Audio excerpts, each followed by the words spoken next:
Hello नमस्कार दोस्तों, स्वागत है आप सभी का फिर से। तो आज की वीडियो में हम करेंगे आरआरबी एनटीपीसी 17 जनवरी के सभी शिफ्टों के जो मैथ्स के क्वेश्चन पूछे गए हैं उन सभी को डिस्कस। तो वीडियो काफ़ी इंपॉर्टेंट होने वाला है और आगे जितने भी आरआरबी एनटीपीसी के एग्जाम है उनके लिए काफ़ी बेनिफिशियल होगा ये क्वेश्चंस।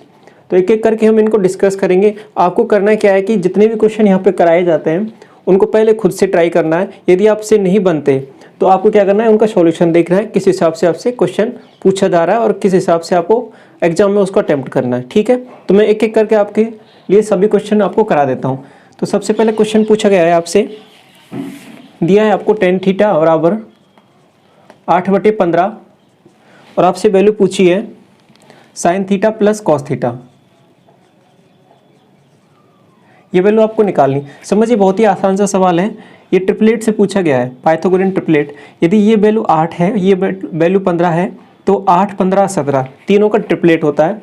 तो यहाँ से साइन थीटा की वैल्यू निकाल सकते हैं हम। साइन थीटा हो जाएगा आपका 8/17 और कॉस थीटा हो जाएगा आपके पास 15/17। ठीक है, बहुत ही आसान सा सवाल है। 17 एलसीएम आ जाएगा यहाँ से और दोनों को जोड़ देंगे तो 23। तो 23/15 आपका इस पर्टिकुलर क्वेश्चन का आंसर हो जाएगा। आगे समझ में क्वेश्चन बहुत ही आसान सा सवाल था, आपको पाइथागोरियन ट्रिपलेट याद रखना था। नहीं आप इसको वैसे भी निकाल सकते हैं डायरेक्ट। यदि आपको ये ट्रिपलेट भी याद नहीं है तो 8 और 15, 8 का स्क्वायर 15 का स्क्वायर निकालिए, दोनों को जोड़िए और उसका अंडर रूट लीजिए, आपके पास 17 आ जाएगा। 289 दोनों को जोड़ने पर आ जाएगा। तो वहाँ से भी आप निकाल सकते हैं इसकी 17 की वैल्यू जो कारण दिया हुआ है। ठीक, लेकिन ज़्यादातर आपसे ट्रिपलेट से ही क्वेश्चन पूछता है।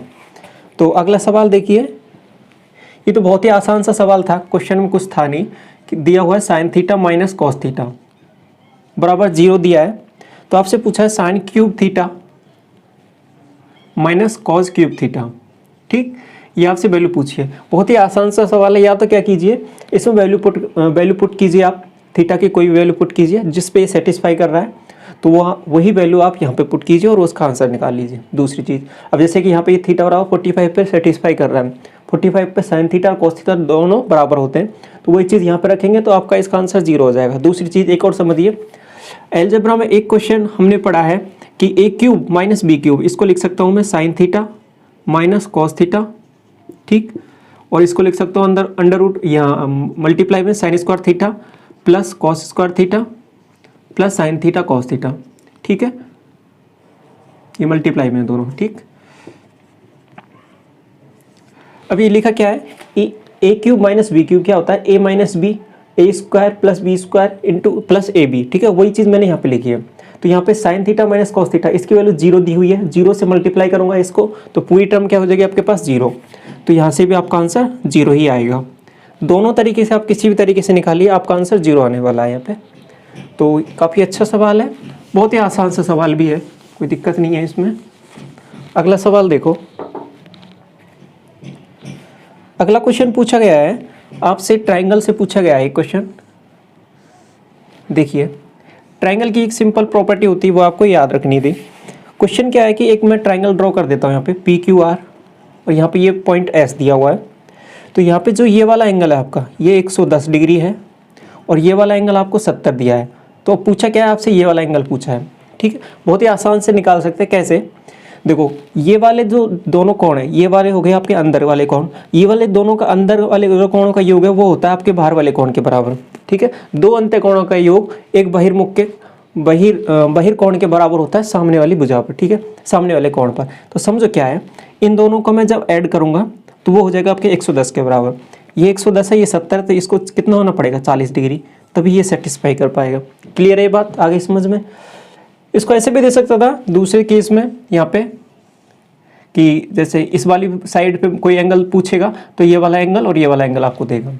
ठीक है, बात वही है। आपको क्या है कि ये दोनों एंगल दे देगा तो ये वाला पूछ लेगा, या फिर ये वाला दे दिया तो इसमें से इसको माइनस कीजिए, ये वाला एंगल आ जाएगा। चीज़ ध्यान क्या रखनी है, इन दोनों कोणों का योग है वो इसके बराबर होता है, बाहर वाले कोण के बराबर। क्लियर। तो आगे बढ़िए, आगे क्वेश्चन में क्या पूछा है।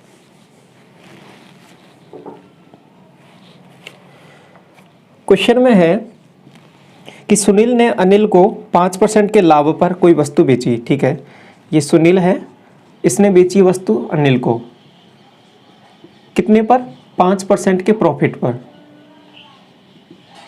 अब उसके बाद में क्या हुआ है कि अनिल ने ये फर्दर बेच दी किसी को भी, जैसे किसी को भी रख लो आप, सुरेश को रख लो या एग्जाम में कोई भी नाम दिया होगा उससे कोई फर्क नहीं पड़ता, और इसको बेचा है 2% हानि पर, 2% हानि पर बेचा है।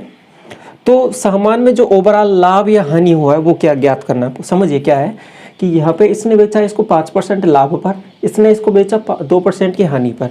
तो ओवरऑल देखें हम, यहाँ पे लाभ हुआ है, यहाँ पे कुछ हानि हुई है, तो ओवरऑल जो वस्तु के मूल्य में क्या परिवर्तन आया है, जो वस्तु के मूल्य में लाभ हुआ है हानि हुआ है, वो चीज़ आपको निकालनी है। समझिए, समझ गए हो गया, आपको क्वेश्चन में पूछा क्या है। तो देखिए ऐसे क्वेश्चन में जब आपके पास प्रॉफिट एंड लॉस हो, या फिर 2 प्रॉफिट की वैल्यू दी हुई है या फिर 2 लॉस की वैल्यू दी हो, और उनसे आपसे इक्विवेलेंट आपसे प्रॉफिट या लॉस पूछे, तो किस टाइप से निकालेंगे उसको। तो इसका डायरेक्ट फॉर्मूला होता है ए बी, ठीक है। अब ये मैं क्या लिख रहा हूँ, प्लस माइनस लिख रहा हूँ मैं, और प्लस माइनस ए बी बटे 100। समझिए ये क्या है, प्लस माइनस का मतलब सिंपल सा ये है कि यदि आपको प्रॉफिट दिया है, प्रॉफिट दिया तो प्लस में लेना है, और यदि आपको लॉस दिया तो माइनस में कंसिडर करना है, ठीक है। ये बात समझ में आ गई। तो इक्विवेलेंट यहाँ पे प्रॉफिट दिया तो मैं प्लस का 5 लूँगा, अब यहाँ पे दिया माइनस तो ये -2 ले लूँगा।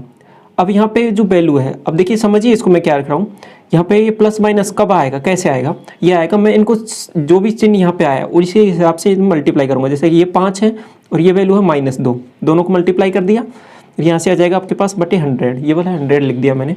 तो यहाँ से वैल्यू आ गई आपके पास 3, ठीक, और यहाँ से इसको मैंने मल्टीप्लाई किया, ये बना है 10 बटे 100 आ जाएगा आपके पास 0.1 आ रहा है, और वो भी किसका आ रहा है, माइनस का। तो आपके पास इसको माइनस कर देंगे तो वैल्यू आ जाएगी 2.9। अब ये भी किस में आएगी, परसेंटेज में आएगी। तो उस वस्तु के मूल्य में जो परिवर्तन हुआ है, जो ओवरऑल जो हुआ है, वो आपको क्या हुआ है, 2.9% का प्रॉफिट हुआ है, ठीक है। ये पूछा जाएगा आपको।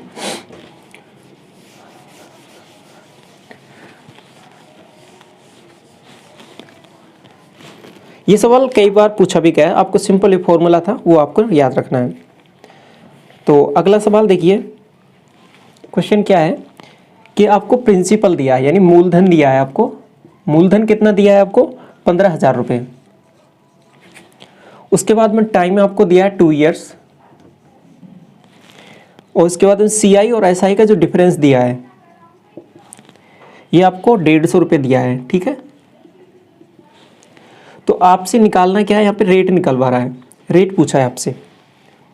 CI SI में एक सिंपल सा फॉर्मूला पढ़ते हैं हम 2 साल के लिए, ठीक है। 3 साल के लिए अगर पूछे तो उस हिसाब से हम कैलकुलेट कर लेंगे, लेकिन 2 साल के लिए एक डायरेक्ट रिजल्ट होता है, उसको मैं आपको बता देता हूँ। 2 साल के लिए डायरेक्ट रिजल्ट क्या होता है, PR/100 इसका होल स्क्वायर, ध्यान रखना इस पूरे का होल स्क्वायर है। ये होता है आपके पास जो 2 साल के बाद जो CI और SI में जो डिफरेंस है उसके, क्लियर। अब P क्या दिया हुआ है आपको, 15,000, तो मैंने 15,000 यहाँ पे ऐसे किसी रख दिया, और R/100 तो मतलब R² बन गया नीचे, और नीचे क्या बन गया, 100 × 100, 2 बार 100 आ जाएगा, और CI और SI का डिफरेंस आपको दिया 150, ठीक है। ये बात समझ में आ गई। अब देखिए 150 से मैंने ये 150 उड़ा दिया, और 2 जीरो से ये 2 जीरो उड़ गई, तो आपके पास R² बराबर क्या बन रहा है, 100 बन गया। तो R बराबर क्या आ जाएगा आपके पास, 10%, ठीक है। और जो रेट आएगी वो आपकी परसेंटेज में आएगी, क्लियर है। तो समझ में आगे क्या किया है, सिंपल आपको क्या रखना, फॉर्मूला याद रखना है 2 साल के लिए CI और SI में डिफरेंस में। फर्दर भी क्वेश्चन पूछा जा सकता है आपसे, तो आपको सिंपल क्या करना है, फॉर्मूला याद रखना, PR/100 का होल स्क्वायर, R/100 का होल स्क्वायर है, ध्यान रखना। ये होता है आपके CI - SI के। तो यहाँ पे जो भी वैल्यू दी हुई है उनको रखिए, आप यहाँ से रेट निकाल लेंगे आराम से। या फिर आपसे रेट दिया होता, प्रिंसिपल दिया होता, तो आप CI - SI 2 साल का जो CI और SI का जो डिफरेंस होगा उसको भी निकाल लेंगे, क्लियर है ये बात। आगे समझिए क्या पूछ रहा है।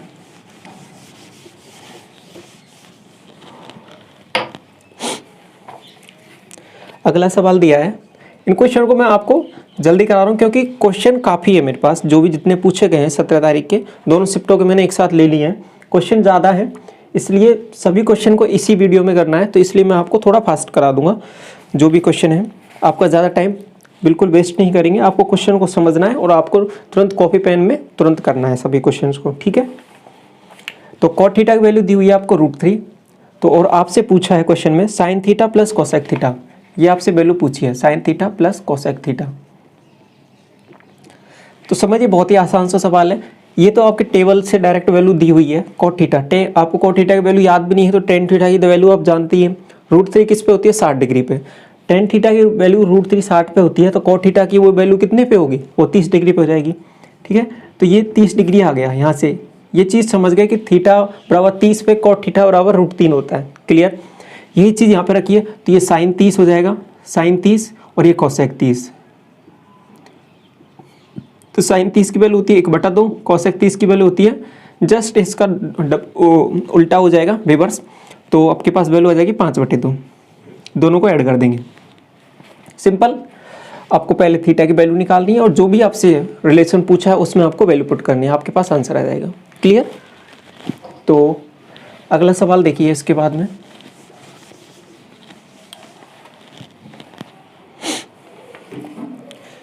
ये अच्छा सवाल है, देखिए समझिए। आपसे जो वैल्यू दी हुई है वो दी हुई है r साइन थीटा बराबर 7/2 और r कॉस थीटा बराबर दिया हुआ है 7√3/2। आगे भी ऐसा क्वेश्चन पूछा जा सकता है, ध्यान से समझना है इस सवाल को। r की वैल्यू निकालनी है। देखिए इसको क्वेश्चन को करने के कई तरीके हो सकते हैं, आपको मैं 2-3 तरीके बता देता हूँ। सबसे पहला तरीका तो क्या है कि आप इसका स्क्वायर कीजिए, इसका स्क्वायर कीजिए, दोनों को जोड़िए। तो यहाँ के स्क्वायर से क्या बनेगा, r² साइन स्क्वायर थीटा, यहाँ से बन जाएगा r² कॉस स्क्वायर थीटा। ठीक, r² दोनों में आ रहा है तो मैं कॉमन ले लूँगा, sign square theta plus cos square theta वो बनेगा। वो वैल्यू होती है आपके पास किसके, 1 के इक्वल। तो r² की वैल्यू आ जाएगी आपके पास, इन दोनों को स्क्वायर करके जोड़ देंगे, r² की वैल्यू आ गई, फिर उसका अंडर रूट ले लेंगे, r की वैल्यू आ जाएगी। ठीक है, सिंपल पहला तरीका समझ में आ गया। दोनों का स्क्वायर करके जोड़ देंगे तो r की वैल्यू वहाँ से आ जाएगी डायरेक्ट। एक तरीका और समझिए, या फिर आप क्या कीजिए, इसमें थीटा की वैल्यू रख दीजिए।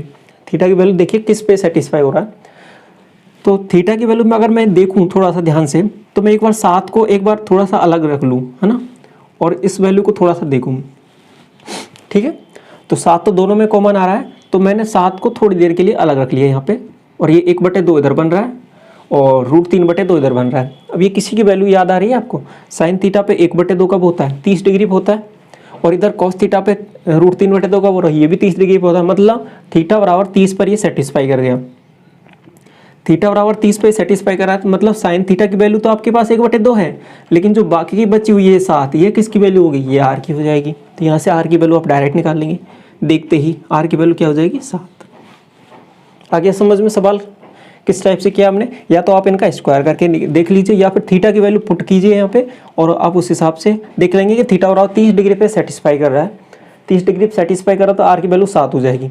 नेक्स्ट जो आगे फर्दर एग्जाम होने वाली उनमें ऐसे भी पूछ सकता है, इसको √3/2 को इधर रख सकता है, तो थीटा बराबर ये 60 डिग्री पे सेटिस्फाई कर जाएगा, 60 पे सेटिस्फाई करेगा, लेकिन वैल्यू तो r की जो दोनों में कॉमन है वही वाली हो जाएगी आपकी। ठीक है, ये बात भी समझ में आ गई। तो ये था तरीका इसको करने का। अगला सवाल देखिए इसके बाद में।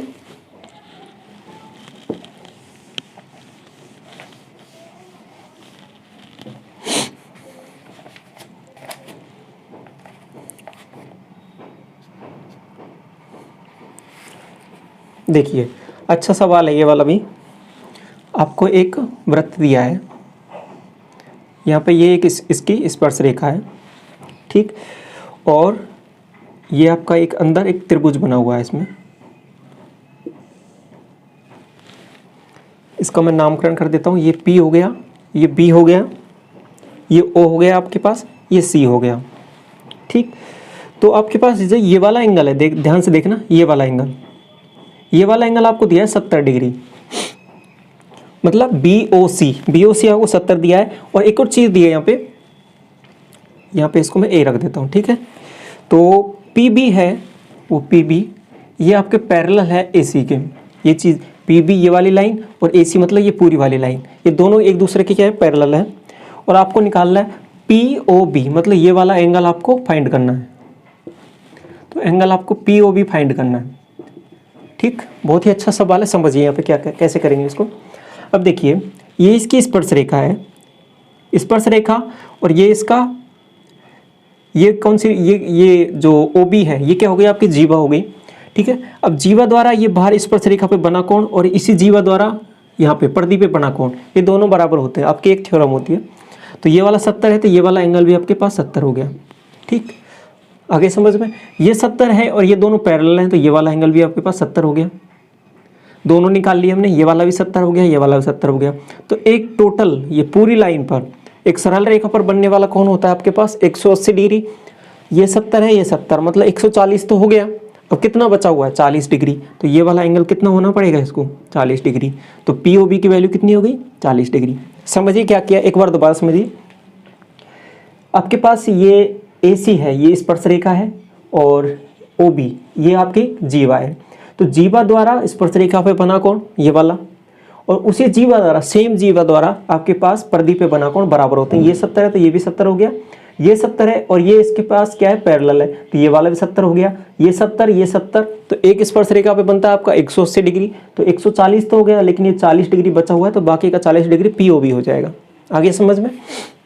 तो ये आपका था आसान सा तरीका इसको करने का सवाल को।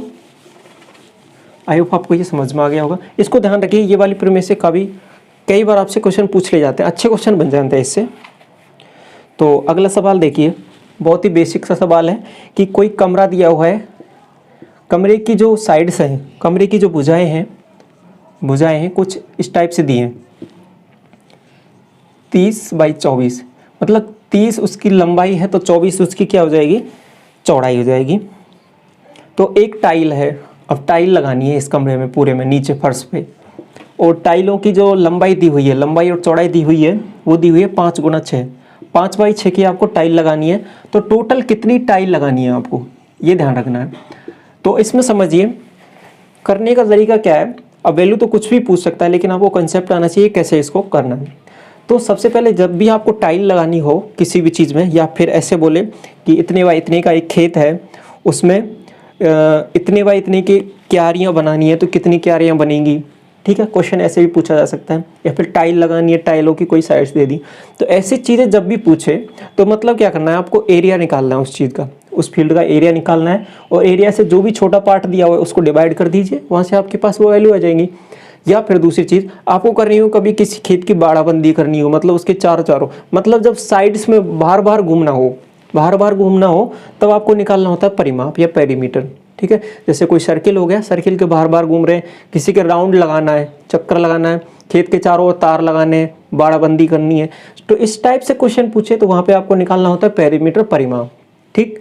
और जब आपको उसके खेत के अंदर कुछ करना हो, खेत के कुछ अंदर करना हो, तब आपको निकालना होता है क्षेत्रफल। ये छोटा सा कंसेप्ट है, आपको इसको ध्यान रखिए, आपसे क्वेश्चन कभी गलत नहीं होगा। तो अब इसमें क्या है कि कमरे में पूरे में अंदर कुछ काम करना है, कमरे के अंदर टाइलें बिछानी है, तो मतलब क्या निकालना पड़ेगा आपको क्षेत्रफल निकालना पड़ेगा। तो क्षेत्रफल आपका लंबाई गुणा चौड़ाई होता है, लंबाई और चौड़ाई दोनों को मल्टीप्लाई किया। अब क्षेत्रफल ये तो हमने कमरे का टोटल का निकाल लिया। अब एक टाइल का क्षेत्रफल भी ये होता है 5 × 6, ये एक टाइल का निकाल लिया। तो टोटल टाइल कितनी होंगी, इससे डिवाइड कर दो, 5 से 30 से ये 30 चला जाएगा, तो 24 टाइल आ जाएंगी आपके पास। तो कमरे में कितनी टाइल लगानी पड़ेंगी 24। कंसेप्ट आपको समझ में आ गया कि कब आपको क्षेत्रफल निकालना है और कब आपको क्या निकालना है, परिमाप निकालना है, पेरीमीटर, ठीक है। बहुत ही इंपॉर्टेंट है, इसको ध्यान रखिए। आगे पेरीमीटर से क्वेश्चन पूछा जा सकता है, तो उसको भी ध्यान रखिए आप। अब ये देखिए एक सवाल अगला, ये क्या दिया हुआ है, एक समबाहु त्रिभुज दिया हुआ है, समबाहु त्रिभुज जिसकी सभी साइड्स बराबर होती है और प्रत्येक कोण आपका 60 डिग्री का होता है। तो इसका ये वाला पॉइंट है, ये है आपका अंत्य केंद्र आई, और इसको मैं कोई भी नाम दे दूं ABC। तो आपसे पूछा BIC, कोण BIC क्या होगा, ठीक। इसकी साइड्स भी दी थी, अभी स्टूडेंट बता रहे हैं कि इसके साइड्स भी दिए, साइड्स दिए तो कोई काम भी नहीं है साइड्स का, और साइड नहीं भी दिए तो भी आपका क्वेश्चन हो जाएगा इससे, ठीक है। तो साइड का कोई इसमें यूज भी नहीं है, एंगल आपको निकालना है जो समबाहु त्रिभुज हो। तो समझिए कैसे। तो हम जानते हैं कि प्रत्येक कोण आपका इसका 60 डिग्री होता है, तो ये वाला एंगल भी 60 डिग्री हो जाएगा, ठीक। और 60 डिग्री है, तो आपका जो अंत्य केंद्र होता है, अंत्य केंद्र पर बनने वाला कोण होता है आपके पास 90 + a/2।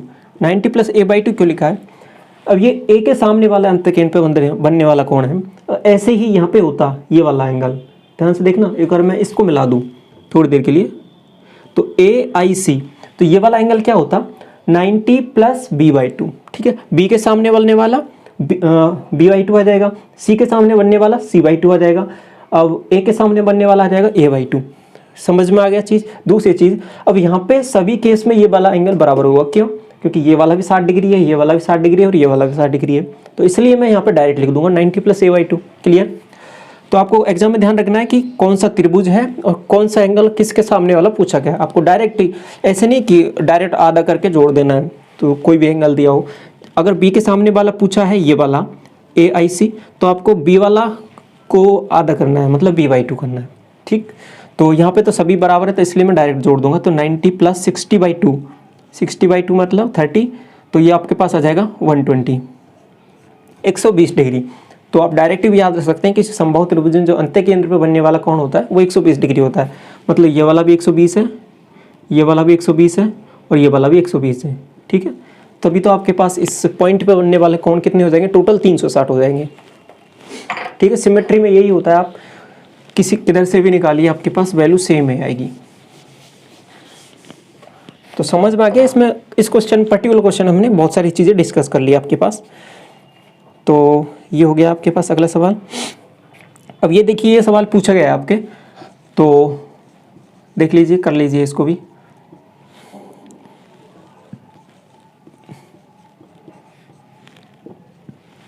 अब देखने में तो ये लग रहा है कि मल्टीप्लाई करना है। मल्टीप्लाई करना एक तरीका होता है, आप डायरेक्ट मल्टीप्लाई कीजिए, 7 से कीजिए, 5 से कीजिए, 8 से, 9 से, तो आपके पास संख्याएं इतनी बड़ी बन जाएंगी और उनको आप करते रहिए बार बार, तो काफ़ी बड़ा हो जाएगा। तो ऐसा नहीं करना आपको। अब कुछ एग्जाम में पूछा तो ज़रूरी, मतलब कुछ ना कुछ इसके पीछे का कंसेप्ट होगा, क्या है वो आपको समझना है। तो देखिए, इसको इस 9999 इसको मैं लिख सकता हूँ 10,000 - 1। ठीक है, 10,000 - 1 लिख सकता हूँ कि नहीं लिख सकता, लिख सकता हूँ।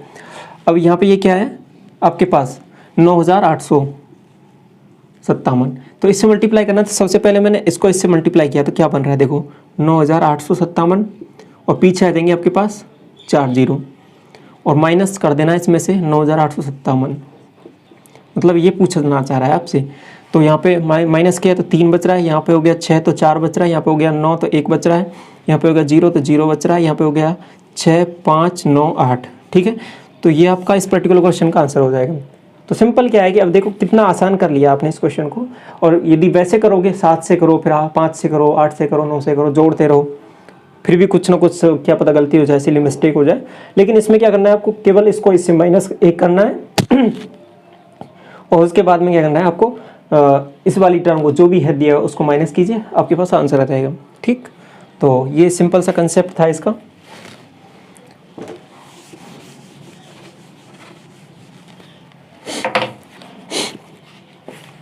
अब तो अगला सवाल देखिए, इसमें एक दिया हुआ है आपको कि बेलन का आयतन दिया हुआ है। एक बेलन है, इसका आयतन पूछा है, सॉरी दिया हुआ है आपको आयतन दिया है 924।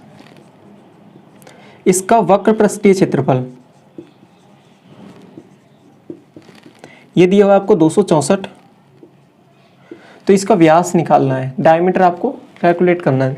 ठीक है, समझिए यहाँ पे क्या हो रहा है कि आपका आयतन होता है πr²h, 2πrh आपकी हो जाएगी वक्र पृष्ठीय क्षेत्रफल। तो दोनों का रेशो ले लीजिए, 924 ये इधर बन गया और 264 इधर बन गया।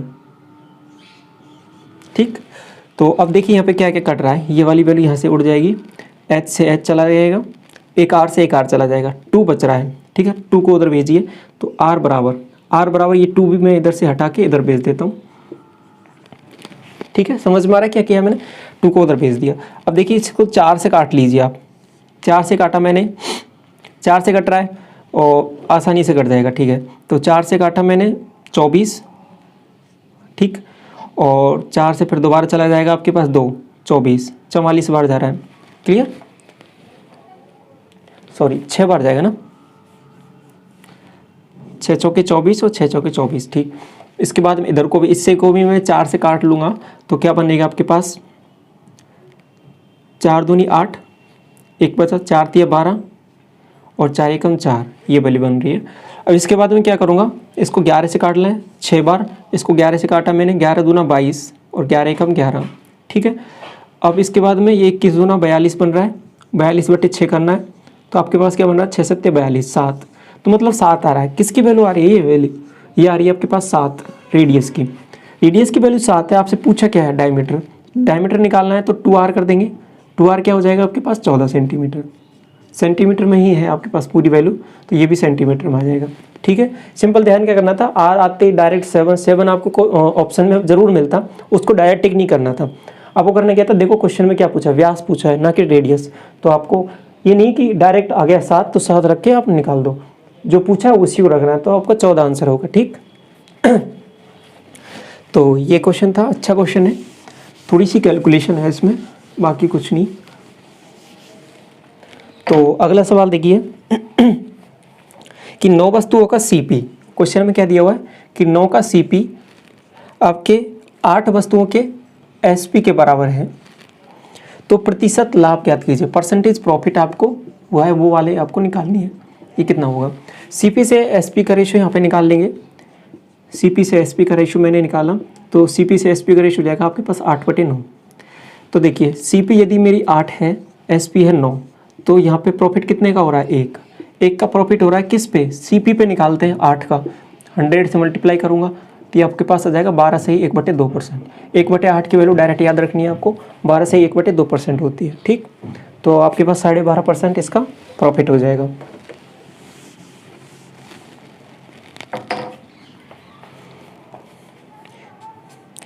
अगला सवाल देखिए कि बेलन की त्रिज्या, एक बेलन दिया हुआ है, रेडियस में क्या है कि 10% इंक्रीमेंट है, और ऊंचाई जो हाइट है इसकी, ये इसमें है 10% डिक्रीमेंट। तो आपसे पूछा कि वक्रपृष्ठीय क्षेत्रफल, जो इसका क्षेत्रफल होगा और कौन सा वो भी वक्रपृष्ठीय है, उस पर क्या प्रभाव पड़ेगा, वो बढ़ेगा घटेगा, ये पूछा है। ठीक है, तो समझिए, वो पहले वक्रपृष्ठीय क्षेत्रफल देख लीजिए क्या होगा, आपके पास 2πr/h होगा। अब यहाँ पे 2 और पाई, ये दोनों तो क्या है कि कांस्टेंट में ही, इनसे तो कोई चीज़ फर्क नहीं पड़ेगा क्योंकि ये तो इनकी वैल्यू फिक्स होती है। आर और एच वेरिएबल है, आर और एच यहाँ पे वेरिएबल है, आर बढ़ रहा है, एच घट रहा है, तो इन दोनों का जो नेट इफेक्ट होगा, दोनों का नेट इफेक्ट होगा, वही आपका क्या करेगा, इंक्रीमेंट डिक्रीमेंट करेगा आपके वक्रपृष्ठीय क्षेत्रफल में। तो वक्रपृष्ठीय क्षेत्रफल में तो डायरेक्ट हम क्या करेंगे, 2% वैल्यू है, एक में इंक्रीमेंट है एक डिक्रीमेंट, ये निकाल लेते हैं क्या बढ़ेगा घटेगा, तो 10 प्लस का 10 माइनस का, और यहाँ पे माइनस हो जाएगा 10 × 10/100। अब ये कहाँ से आया, अभी समझाता हूँ आपको, यहाँ से कट जाएगा ये और यहाँ से आ जाएगा आपका -1%। तो मतलब क्या हुआ कि उसका जो क्षेत्रफल है, वक्रपृष्ठीय क्षेत्रफल है, वो क्या हो जाएगा, घट जाएगा। कितना घट जाएगा, 1% से घट जाएगा। ठीक है, अब ये फॉर्मूला कहाँ से आया, देखिए अभी मैंने थोड़ी देर पहले बताया था AB/100।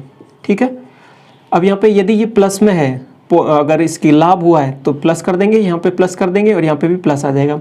यदि यहाँ पे माइनस है, एक माइनस है, तो ये प्लस है, ये माइनस है, ये माइनस आ जाएगा, और ए और बी, एक प्लस एक माइनस, तो ये भी माइनस आ जाएगा। ठीक है, तो इस हिसाब से मैंने वही चीज़ की है।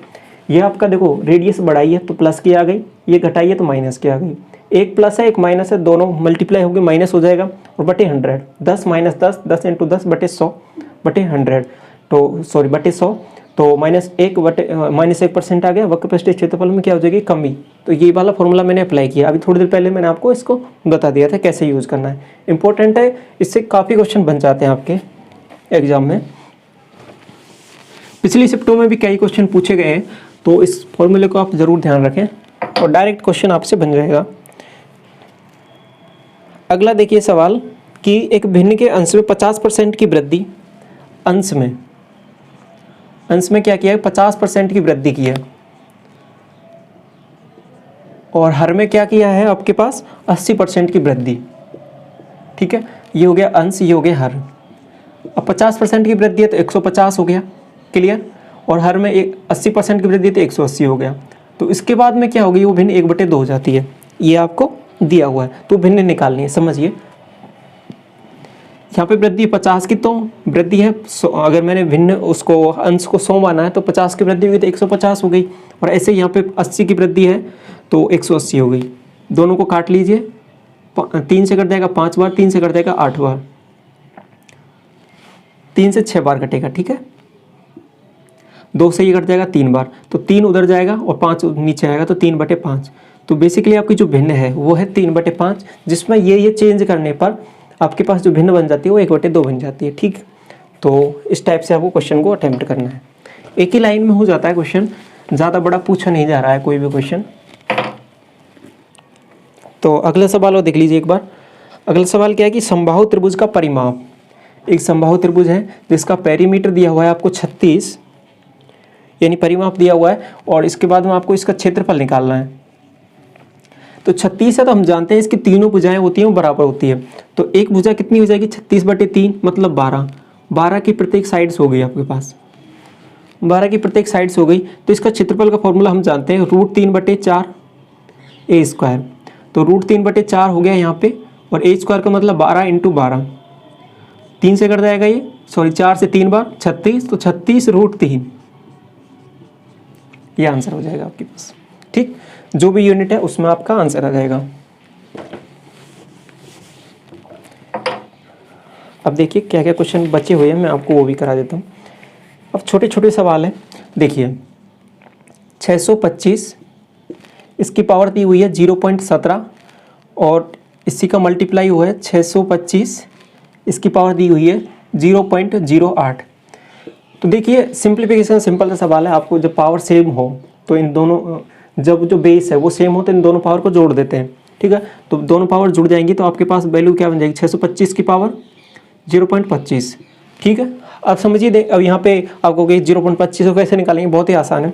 0.25 को मैं क्या लिख दूंगा, 1/4, क्योंकि 0.25 का मतलब क्या हो गया, 25/100, 25/100 का मतलब 1/4, 1/4। तो इसको क्या लिखेंगे, अंदर वाले को देखो 5 की पावर 4 बन रहा है कि ये, और बाहर है 5 की पावर और 1/4, तो 4 से 4 कट जाएगा तो क्या आंसर बन जाएगा आपके पास 5।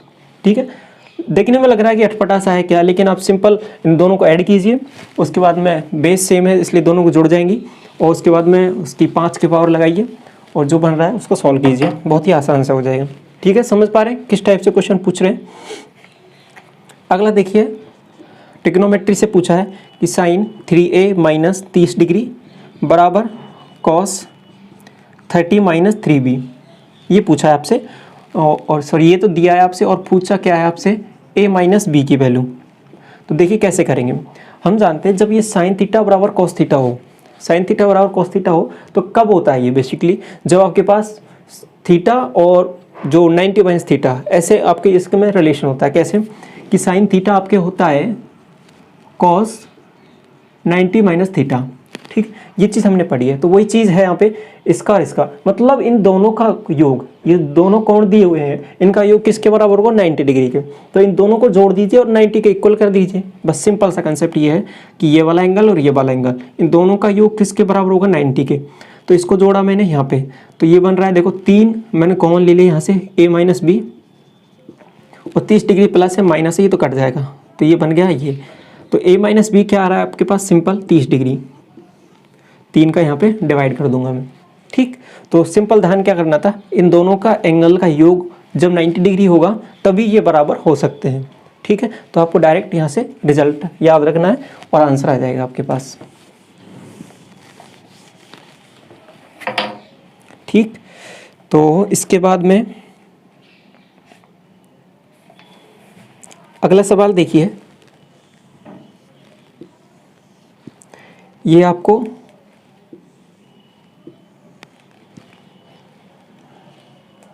एक त्रिभुज दिया हुआ है इसके अंदर, और ये वाला एंगल 42 डिग्री दिया हुआ है, और ये है A, ये है B, ये है C, OBC ये वाला एंगल, मतलब OBC ये वाला एंगल आपको 42 डिग्री दिया हुआ है, और आपको निकालना है BAC, मतलब ये वाला एंगल आपको निकालना है। ठीक है, BAC आपको निकालना है। एक चीज़ तो हमेशा ध्यान रखना कि इस टाइप से अगर रिलेशन हो तो उसको कैसे निकालना है, इस एंगल का योग और इस एंगल का योग आपके पास 90 डिग्री होता है, तो डायरेक्ट भी निकाल सकते हैं, यहाँ से 48 डिग्री होगा। दूसरी चीज़ इसको देखिए थोड़ा सा, अगर वो भी रिलेशन ध्यान नहीं रहता कैसे करना है। अब देखो ये दोनों क्या है, त्रिज्या है आपकी, OB और OC, ये त्रिज्या है बराबर होती है, तो ये भी 42 है, तो ये भी एंगल भी आपके पास 42 डिग्री हो गया। ठीक, 42 हो गए दोनों, तो दोनों को ऐड कीजिए, आपके पास कितना बन रहा है, ये बन गया 84 बन गया। यदि ये 84 है तो ये वाला एंगल कितना हो जाएगा, एक त्रिभुज के तीनों कोणों का योग 180 डिग्री होता है, तो ये 84 है तो ये वाला एंगल आपके पास 96 हो जाएगा, तभी तो इनका तीनों का योग कितना होगा 180। ये यदि 96 है तो BC जीवा द्वारा केंद्र पर बनने वाला कोण ये, और BC जीवा द्वारा परिधि पर बनने वाला कोण उसका क्या होता है, आधा होता है ना, तो आधा होता है, तो ये वाला 96 है, तो ये वाला एंगल कितना हो जाएगा 48। तो यहाँ से भी निकाल सकते हैं, बेसिक से भी निकाल सकते हैं, या फिर आपको डायरेक्ट भी याद रख सकते हैं इस वाले एंगल का और इस वाले एंगल का। ये कितना होता है 90 डिग्री होता है, तो वहाँ से भी आप डायरेक्ट निकालेंगे 90 - 42, तो वहाँ से भी आपके पास वैल्यू हो जाएगी कितनी 48 डिग्री। ठीक, दोनों तरीके मैंने आपको बता दिए। इसके बाद में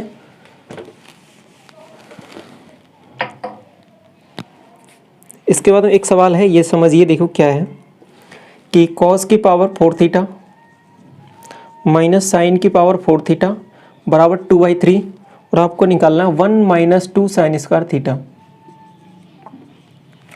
बहुत ही आसान सा सवाल है, देखिए। और यहाँ पे ये एक फॉर्मूला हम पढ़ते हैं कि a square minus B square बराबर होता है a plus B a minus B. ठीक, वही चीज़ का यूज़ करना है यहाँ पे। अब ये cos स्क्वायर थीटा का स्क्वायर, इसको मैं ऐसे लिख सकता हूँ क्या कि cos स्क्वायर थीटा का होल स्क्वायर, तो क्या बन गया a स्क्वायर बी स्क्वायर बन गया ना। तो बेसिकली बन क्या रहा है cos square theta plus sine square theta, और दूसरी टर्म क्या बन रही है cos square theta minus sine square theta. ठीक, इसकी वैल्यू तो हम जानते हैं क्या होती है 1 होती है, तो ये वाली वैल्यू तो हट जाएगी, केवल ये बच जाएगा। तो ये वाली वैल्यू को मैं हटा देता हूँ थोड़ी देर के लिए, तो ये बन गया आपके पास 2/3।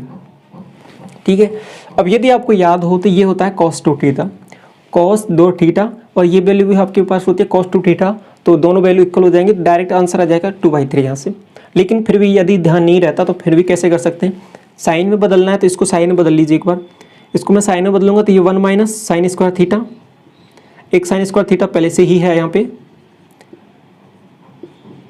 तो यहाँ से बन गया 1 - 2 साइन स्क्वायर थीटा बराबर 2/3। यही तो आपसे पूछा है इसमें।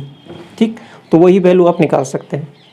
तो समझ में आ गया क्या करना है, इसको आपको खोलना था इस a square minus B square से, तो बन जाएगा cos square theta plus sine square theta, cos square theta minus sine square theta, तो उसकी वैल्यू हो जाएगी 1, और बाकी के टर्म जो भी दिया हुआ है उसको आप फर्दर सॉल्व करेंगे तो आपके पास जो पूछा है वो निकल के आ जाएगा। ठीक, तो ये सवाल था। एक लास्ट सवाल और देख लीजिए, बहुत ही अच्छा सवाल है।